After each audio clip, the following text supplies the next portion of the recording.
lero loweruka pa 14 March chaka cha 2026 tabweranso ndi ma updates okuzana ndi nkhondo ija yomwe ikuchitika ku Iran.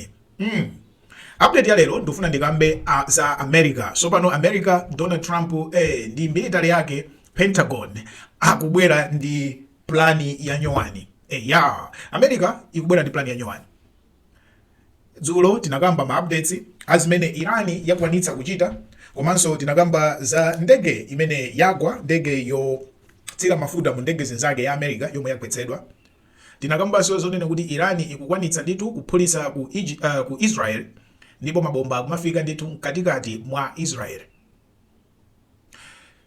Tinakambanso dzulo kuti mtsogoleri wa nyowani wa dziko la Irani Mojtaba Khamenei analankhula kwa nthawi yoyamba, ngakhale sadalankhule pakamwa, anatumiza uthenga umene unawerengedwa ndi presenter kapena anchor wa pa TV.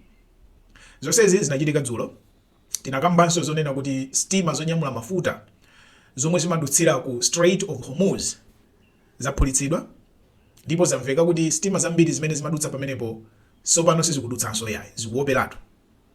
Chinanso chimene tinamvanso ndi chonena kuti stima zina including imodzi ya America yonyamula mafuta yaphulitsidwa ndithu kutenthedwa yonse kuyaka ku Iraki, ndipo poti imeneyi yonyamulira mafuta ku Iraki inatsekedwa ndithu dzulo. Zonsezi zinasonyeza kuti Irani ili in control, ikupanga control zinthu zochitika ku Irani. Ndipo mu uthenga wake supreme leader wa nyowani Mojtaba Khamenei ananena kuti Strait of Hormuz ikhale yotseka, ndipo ikhala yotseka, salola kuti padutse mastima anso yayi, aphulitsa mastima onse odutsa.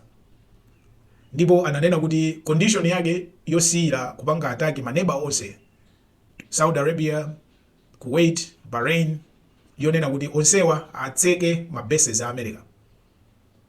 Zonsezi monga ndanenera zinasonyeza kuti Irani tu ili ndi control. So pano Donald Trump akubwerano ndi plani ya nyowani, America ikubwerano ndi plani ya nyowani. Zaululika zonena kuti akuonjezera ndithu kukubwera asilikali ena 2500 ma Marines amene akulowera ku Middle East sopano. Ndipo Donald Trump wanena kuti wiki imene ikhala wiki opsa kwambiri kwa Iran, ndipo Irani imva kuwawa watelo. Kodi plani imeneyi ndiyo ndani? Mbuyomo ndidakambapo zambiri ya udani wa pakati pa dziko la Irani ndi dziko la America. Ndidakambapo zinthu zimene zidachitika mu chaka cha 1979 pamene kudachitika revolution ku Irani, kuti sopano Irani iyambe kulamuliridwa ndi Ayatollah oyambirira uja. Ndi kunachitika chinthu china chachikulu chimene America si wala mangawa. Tikumbukire kuti America inalowa ku Venezuela, nkhani yake idali ya mafuta. Ndipo tinanenanso kumbiri ya Venezuela ndi America kunena kuti mafuta amene anali ku Venezuela, makampani amene anali oyambirira kupanga develop mafuta amene aja ma 1960s, ma 1970s adali makampani aku America. Koma kudachitika revolution ku Venezuela, ndikubwera ulamuliro wa Hugo Chavez yemwe adatisiya kalekale, adasintha ndipo adalanda makampani ambiri a America nkuwapereka kuboma, kuwapanga nationalize, ndikuwapanganso block kuti ma foreign companies asapangenso operate.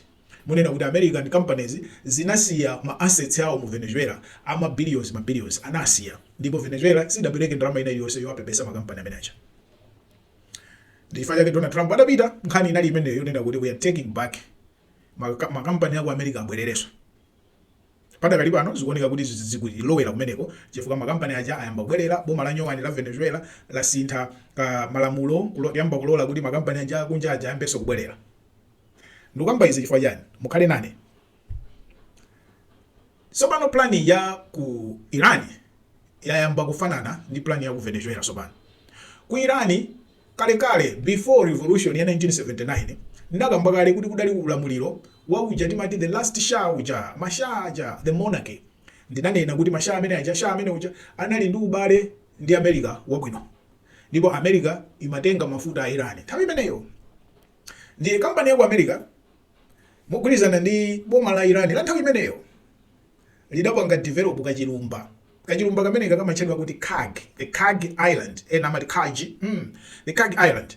Ndikayike pamene kachilumba kameneka kali 20 kilometers kuchokera ku coast, 20 kilometers kuchokera ku coast ya Iran.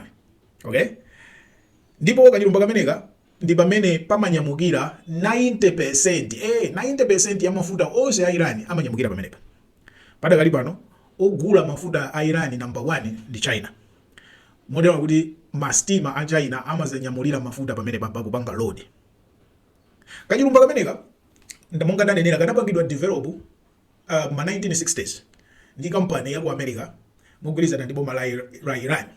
Ndipo anamangapo ma oil reserves ambirimbiri, anamangapo ma pipelines onena kuti mafuta azichoka kumene ndi kuja kuti ma pipes zimene zimabweretsa mafuta kuzasiya pamene pacha for storage.